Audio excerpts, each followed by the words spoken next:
if I'm on the social media, I'm prepping things with work related stuff. And Dhallywood megastar Shakib খানের নতুন cinema Rockstar ঘিরে উত্তেজনা দিন দিন বাড়ছে। আর এবার শোনা যাচ্ছে একেবারে অবিশ্বাস্য একটি চমক। বলিউডের গ্ল্যামার কুইন নায়িকা নুরা ফাতেহি নাকি প্রথমবারের মতো বাংলা সিনেমায় দেখা যেতে পারে, তাও আবার শাকিব খানের সঙ্গে। দর্শক ভাবতেই পারেন চারদিকে ঠিক এমন কথাই শোনা যাচ্ছে। রকস্টার সিনেমার একটি বিশেষ গানের মধ্যে নাকি শাকিব খানের সঙ্গে পর্দা কাঁপাতে যাচ্ছেন নুরা ফাতেহি।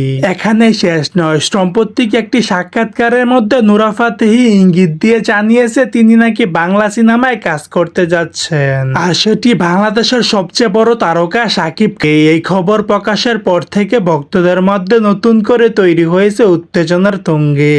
যদি এই খবর সত্যি হয় তাহলে রকস্টার হতে যাচ্ছে একটি মাত্রার একটি সিনেমা, কারণ অন্যদিকে শাকিব খানের এক্সট্রেন আর স্টারডাম, অন্যদিকে নুরা ফাতেহির আগুন জড়ানো পারফরমেন্স, সবকিছু মিলিয়ে যেন বড় পর্দায় তৈরি হতে যাচ্ছে একটি বড় বিস্ফোরণ। সো দর্শক, আজকের এই ভিডিওটি এই পর্যন্তই। যদি ভিডিওটি ভালো লেগে থাকে তাহলে ভিডিওতে একটি লাইক, একটি কমেন্ট আর অবশ্যই চ্যানেলটি সাবস্ক্রাইব করতে ভুলবেন না।